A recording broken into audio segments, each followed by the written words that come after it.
Thousands of Nevada's most historic sites are under attack. They've been around for hundreds of years, but one day of off-roading or partying can turn history into dust. I-Team reporter Jonathan Humbert went to one of those sites in Overton to investigate. What sort of historic artifacts are we talking about? A lot of different stuff, Paula. Everything from ancient petroglyphs that are etched onto walls. The smallest of pot shards carried hundreds of miles from the Grand Canyon. The people who deface the ancient art and the ones driving over burial sites try to make a sport of their reckless pastime.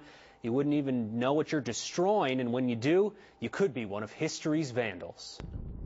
Out past the neon and the traffic, on the outskirts of Overton, there are bluffs and mesas stretching as far as the eye can see.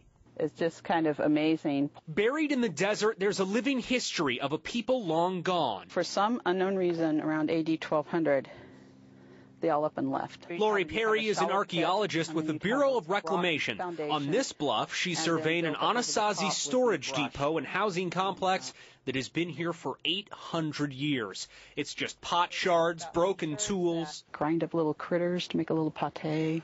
And the remnants of dirt dwellings. That leaves questions. What were people doing here? Why were they here? What brought them to this particular location? You can see where other tracks have come beside it.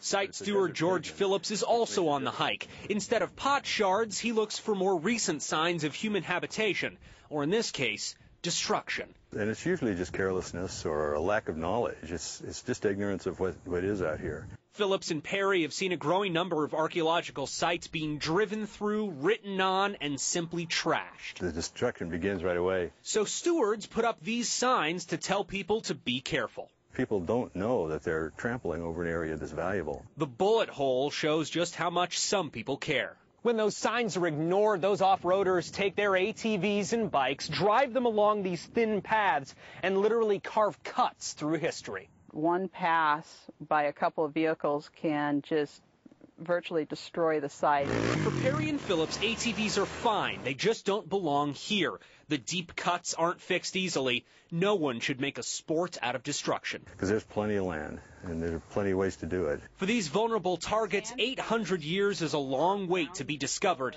even if one day can ruin them forever. And we have to preserve what we can.